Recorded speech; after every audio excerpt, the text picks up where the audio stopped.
कौन होगी? चंचुला जैसी। पति इतना पाप कर्म कर दिया तो भी अपने पति को प्रेत की योनि से छुड़ाने के लिए, प्रेत की योनि से छुड़ाने के लिए चंचुला देवी शिव महापुराण की कथा तुमरुका जी से सुन। कौन होगी?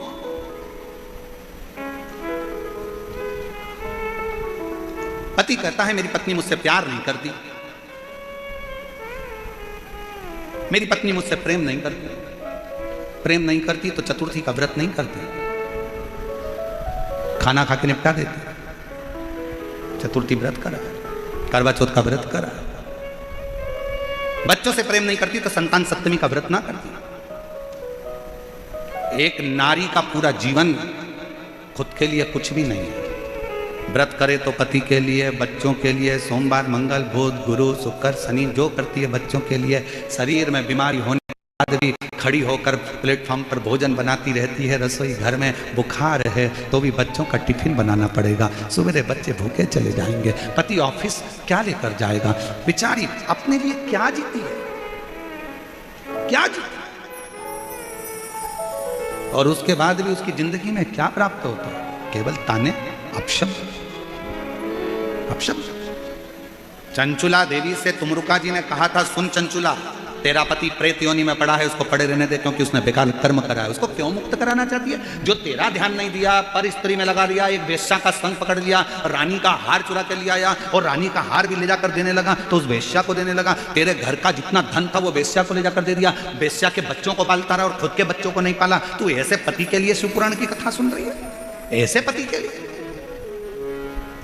चंचुला, तेरी बुद्धि मारी गई है, तेरा विवेक कहां चले गया चंचुला? चंचुला कहती है, वो फिर वो एक लाइन याद कर लो, वही ऐसी टेढ़ी चोटी वाली बाई की। कौन सा गाना था वो? भला है बुरा है जैसा भी है मेरा पति मेरा दिलदार।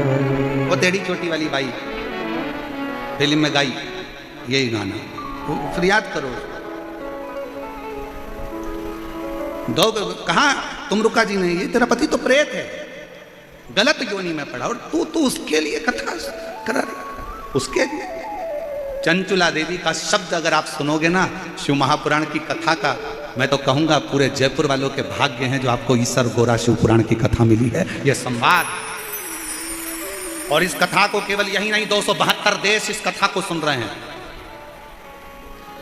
272 देश इस कथा को सुन रहे हैं और प्रत्येक देश से इस कथा को सुनने की ललकता थी। जो कथा चंचुला देवी का चरित्र जनमानस को मालूम पड़ रहा, ईसर गोरा कथा। चंचुला, तेरे पति के लिए जो प्रेत योनि में पड़ गया, गलत काम कर गया, गलत कृत्य कर गया, तेरे बच्चों पर ध्यान नहीं दिया, वेश्या के बच्चों पर ध्यान दिया, तुझे कभी धन ना दिया, वेश्या का घर पूर दिया, तेरे सौंदर्य के लिए कुछ ना लाया, वेश्या के सौंदर्य के लिए सब कुछ दिया, तेरा मकान तक नहीं बना पाया तो टूटे झोपड़े में रहती रही, किराए के मकान में रहती रही और तेरी वो वेश्या का वेश्यालय बना दिया, और तू उसके लिए शिव पुराण की कथा सुन रही, उसके लिए। चंचुला कहती है,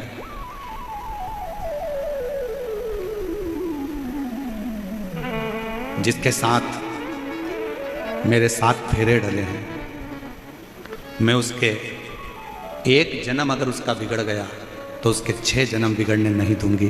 तब तो मैं नारी हूं, तब तो मैं स्त्री।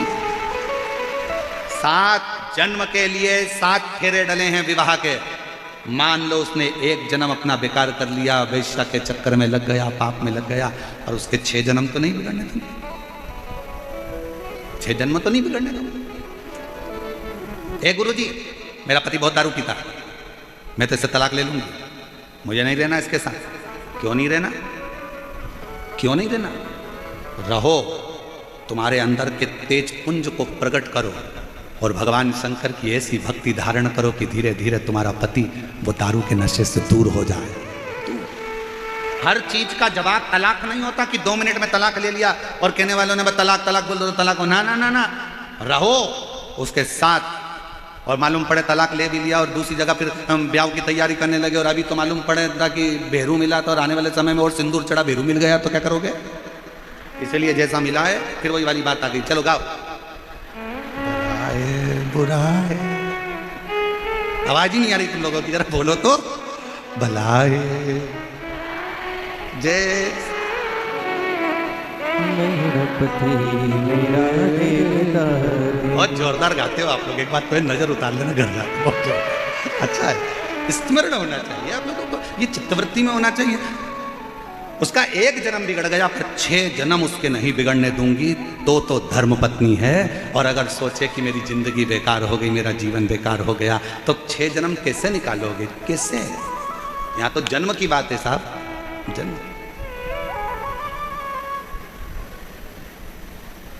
और फिर याद रखो, हर जन्म में पत्नी मिलेगी, हर जन्म में पति मिलेगा, हर जन्म में बच्चे भी मिलेंगे, हर जन्म में तुमको भोजन भी मिलेगा। कुत्ता बन गए तो भी खाने को मिलेगा, चींटी बन गए तो भी खाने को मिलेगा, झिंगुर बन गए तो भी खाने को मिलेगा, मछली बन गए तो भी खाने को मिलेगा, पक्षी बन गए तो भी खाने को मिलेगा। प्रत्येक जन्म में तुम्हें सब कुछ मिलेगा, पर प्रत्येक जन्म में शिव महापुराण की कथा नहीं मिलेगी। ये केवल एक मनुष्य जन्म में प्राप्त होती है, जिसमें हम अध्ययन कर सकते हैं, हम स्मरण कर सकते हैं, हम उतार सकते हैं। चंचुला के प्रश्न भारी थे, भारी। शिव कथा कर रही है, भगवान शंकर का संवाद कर रहा है। शिव महापुराण की कथा कहती है कि आनंद में रहने के लिए तुम्हें धन की नहीं, विश्वास की जरूरत पड़ती है, भरोसे की जरूरत। जब आप लोग 21 मई से 27 मई तक निरंकारी मैदान दिल्ली में जो शिव महापुराण की कथा होगी, उसको जब आप श्रवण करोगे, तो दिल्ली से जब आप उस कथा को, निरंकारी मैदान दिल्ली से जब सुनोगे 21 मई से 27 मई तक, तो उस कथा का स्मरण में आप देखेंगे कि पांडवों का जितना भरोसा कृष्ण पर था, पांडवों का उससे अधिक भरोसा शिव पर था, भगवान शंकर पर। और भरोसा ही तो होना चाहिए। एक पत्र है, अच्छा है,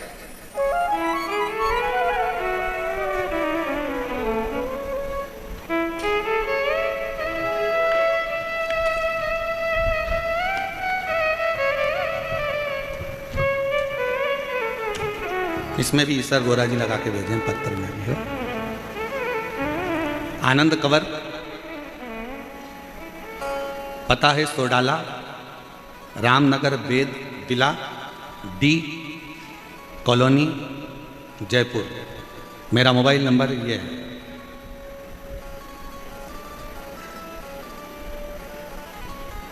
मेरा निवेदन गुरुजी, मैं आनंद कंवर, गले में गठान हो गई थी, जिस गठान को डॉक्टर ने गलत कहना चालू करा था। हम लोग बहुत परेशान हो गए।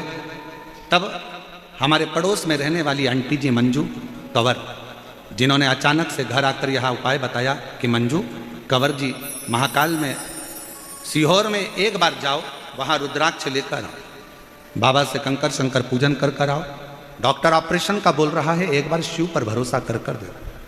हम लोग गए, कंकर शंकर पूजन कर कर वहाँ का रुद्राक्ष लाए, शिव जी के मंदिर जाना चालू करा, लोटा भरकर जल चढ़ाना प्रारंभ करा। गुरुजी, आज मैं बाबा को धन्यवाद देने आई हूँ।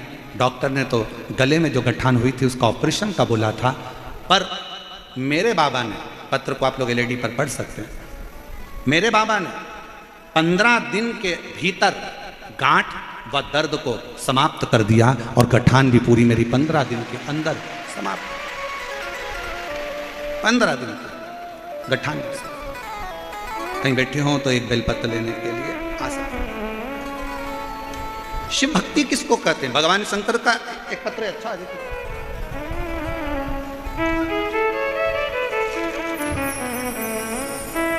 मेरा नाम राजेश धाकड़ है, मेरे पति का नाम रूप सिंह है,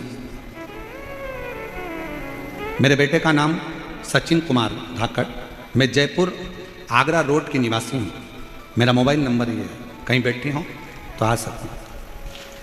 मैं सबसे पहले जजमान परिवार श्री अग्रवाल जी को धन्यवाद देती हूँ, सुधीर जी को, जिन्होंने जजमान पद ग्रहण किया, और पूरी समिति को धन्यवाद देती हूँ जिन्होंने हमको ये 7 दिन की शिव पुराण की कथा श्रवण करने का सौभाग्य दिया। जयपुर के अंदर कुबेर भंडारी की कृपा से ये कथा का लाभ मिल रहा है। गुरुदेव, मेरा बेटा सचिन 6 साल से नीट की तैयारी कर रहा था, पर 6 साल से नीट की तैयारी करता पर उसका सिलेक्शन नहीं हो पा रहा, जिसकी वजह से मेरा बेटा पूर्ण तरह से हार चुका। धीरे धीरे डिप्रेशन की ओर जाना चालू हो गया। मैंने अपने बेटे से, एक माँ से अपने बच्चे का दर्द नहीं देखा जाता। मैंने अपने बच्चे से कहा कि क्यों चिंता करता है, एक बार शिव महापुराण की कथा सुनना प्रारंभ कर। बच्चे को जब डिप्रेशन की ओर देखा तो बच्चे को कथा में लगाया, उसका मन लगा, डिप्रेशन से बाहर निकला। उसने कहा मम्मी मैं पशुपतिनाथ का व्रत कर लूँ? मैंने कहा बिल्कुल कर। पर वो सियोर वाला महाराज कहता है कि जो पशुपति व्रत करता है प्रसाद भी उसी को बनाना पड़ता है, तुझे तैयार करना पड़ेगा। मैं करूँगा। बच्चे ने पशुपति व्रत करे, प्रसाद बनाकर जाना। मेरे बेटे ने आपकी एक बात को स्वीकार कर लिया कि अपनी पढ़ाई को 4 गुना कर दो, अपनी विद्या अध्ययन को 4 गुना करो, जो शिक्षा ग्रहण कर रहे हो कोचिंग 4 गुना करो, मेहनत 4 गुना करो, रात दिन एक करो और फिर एग्जाम देने के लिए जाओ। 2024 में मेरा बाबा ऐसी कृपा कर दिया गुरुदेव कि मेरे शंकर की कृपा से बेटे ने पूरी पढ़ाई कर कर बेलपत्री पर शहद लगाकर चढ़ाई और बाबा की कृपा से मेरे बेटे का नीट की परीक्षा क्लियर हो गई। मैं बाबा को धन्यवाद देने के लिए आई हूँ। अब मेरा बेटा MBBS कर रहा है छत्तीसगढ़ से। मैं मेरे बाबा को यहाँ प्रणाम करने के लिए आई हूँ। एक पत्र और अच्छा है, देखिए। सुनील कुमार शर्मा, निवासी जयपुर। मैंने 2020 से शिव महापुराण की कथा प्रारंभ करी है सुनना, आराधना। गुरुजी मेरा बेटा सॉफ्टवेयर इंजीनियर है। मैं चाहती थी कि मेरे बेटे की सरकारी नौकरी लगे, पर मेरा बेटा नौकरी की तैयारी कर कर कर हार गया, नौकरी नहीं लगी। आखिरी में उसने विचार करा कि मम्मी मैं प्राइवेट कोई जॉब ढूंढ लेता हूँ। तब मैंने मेरे बच्चों से कहा कि तुम चिंता मत कर, तू एक बार पशुपतिनाथ का व्रत कर। वो सियोर वाला महाराज कहता है कि मेहनत कर कर शहद लगाकर बेलपत्र अर्पित कर, परीक्षा दे, बाबा कुछ ना कुछ फल जरूर देगा। 5 पंडाल के अंदर कथा बैठ कर सुन। मेरे बेटे ने पढ़ाई भी करी, 5 पंडाल के अंदर जाकर कथा सुनी और बाबा की कृपा से आज मेरा बेटा सरकारी जॉब में लग गया। मैं बाबा को यहाँ पर धन्यवाद देने के लिए आई हूँ। मैं बाबा को यहाँ प्रणाम करने के लिए आई। गुरुदेव, हाई कोर्ट में सिस्टम असिस्टेंट के पद पर मेरे बेटे की नियुक्ति हुई है। मैं बाबा को यहाँ प्रणाम करने के लिए आई। मेरा शिव शिव है, शंकर है। और तेरी अरे ऐसे बेटे मेरे को अमरनाथ जाना है, मेरे को केदारनाथ जाना है, मेरे को अमरनाथ जाना है, मेरे को केदारनाथ जाना है। अरे बड़े हॉस्पिटल में जाने से पहले प्राथमिक उपचार केंद्र तो जाओ। बड़े हॉस्पिटल में जांच बाद में करवाना, पहले अपने गांव का जो हॉस्पिटल है, अपने शहर का जो हॉस्पिटल है, अपना जो परिचित डॉक्टर है, पहले उसके पास तो जाओ। अर्थात बड़े ज्योतिर्लिंग में जाने से पहले अपने घर के पास में जो शंकर का मंदिर हो वहां जाना तो चालू करो। धीरे धीरे केदारनाथ और अमरनाथ भी बुला लेगा, बुलाएगा। अब तुम जाओ तो हो नहीं, और मन में तैयारी करके हम 4 दोस्त, मम्मी ओ मम्मी ओ मम्मी 2000 दे। मम्मी बोले काय को दूं? हम 4 दोस्त मिलके अमरनाथ जा रहे हैं। मम्मी माथा ठोकी, बाजू में शंकर जी कभी एक लोटा जल चढ़ा लेंगे और 4 दोस्त मिलके अमरनाथ जा रहे हैं। क्या करेगा मैं अमरनाथ जाके? दर्शन करूंगा। मम्मी ने बोला अरे सारे तीर्थ धाम आपके चरणों में, अरे हे भोलेनाथ आपके चरणों में। बाजू में अपने घर के 3 घर छोड़ के तो शंकर जी का मंदिर है, वहां जाकर एक लोटा जल चढ़ाना चालू कर। मेरा भोले बाबा तो यहीं पर दर्शन दे देगा। भाव तो हाँ में गांठ थी, डॉक्टर ऑपरेशन का कह दिया था, गलत बातें बोल रहा था कि ये कुछ गलत है, पर बाबा की कृपा से पूरी गठान भी गल गई और दर्द भी बंद हो गया। डॉक्टर ने ऑपरेशन करने से मना कर दिया और शिव की कृपा से स्वस्थ। उसकी उदारता होना चाहिए, उसकी उदार। आप अगर भरोसा पक्का रख सकते हो, एक बात बताएं, ध्यान रखिएगा, पैसा रखने के लिए बहुत सारे बैंक हैं, सोना रखने के लिए बहुत सारे लॉकर हैं, पर शिव को अपने अंदर रखने के लिए बहुत सारे दिल नहीं है। अच्छे दिल की चाह मेरे बाबा को भी होती है, अच्छे मन की चाह शिव को होती है। आप श्रेष्ठ मन से, श्रेष्ठ चित्त से, श्रेष्ठ वृत्ति से जब शिव को पुकारते हो, शंकर सुनता है। कल एक बहन जी कह रही थी, गुरुजी आप कहते हो कि पंडाल बैठ कथा सुनो, कथा सुनो, कथा सुनो, पंडाल में तो जगह रहती नहीं है। हमने कहा बाहर भी तो बैठ जाते हो, बाहर ना सुनो तो टीवी पर सुनो, आस्था चैनल पर आती है उसमें सुनो, मोबाइल पर आती है उस पर सुनो, दिल तो लगा। कई लोग ऐसे बैठे हैं जिनको केदारनाथ जाना है, बोलो सही है कि गलत है? बहुत सारा सम्मान करते हैं, राम जी शंकर भगवान का सम्मान। अभी हमने कथा में इसके पहले जो कथा थी रतनगढ़ की, हमने उसमें एक बात कही थी, आप लोगों ने सुनी थी कि नहीं सुनी थी, कि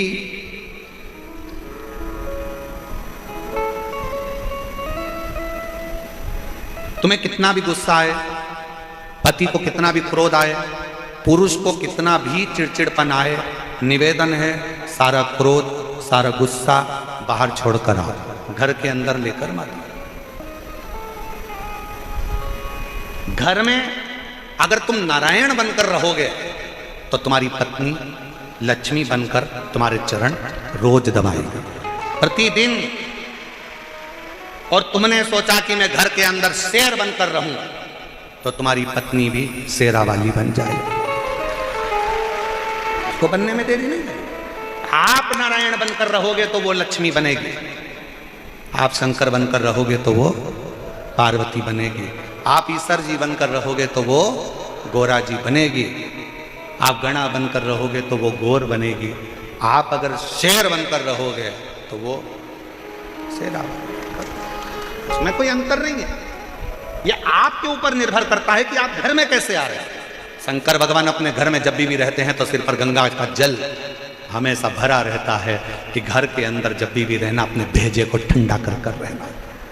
और उल्टा है, लोग बाहर ठंडा कर कर रहते हैं और घर में आकर गुस्सा दिखाते हैं। बाहर तो ऐसे रहेंगे, लोग तारीफ करते हैं, तुम्हारे पति इतने बढ़िया हैं, तुम्हारी पत्नी इतनी जोरदार है, इतनी अच्छा नेचर है, इतना अच्छा नेचर है, एकदम गुड नेचर, एकदम गुड नेचर। पत्नी सिर पे पल्लू लेके सुनती रहती है, good nature good nature good nature good nature. और पत्नी कभी कभी कभी देती है, क्यों तुम बाहर तो बहुत अच्छे रहते हो और घर में आते से कमरे में आते से चिड़ चिड़ चिड़ चिड़ चिड़ चिड़ चिड़ चिड़, ये कहाँ की बात है? और तुम ज्यादा चिड़चिड़ करते हो तो फिर जगत जननी जगदम्बा तेरे भक्त जनों पर माता, अरे भीड़ पड़ गई भारी।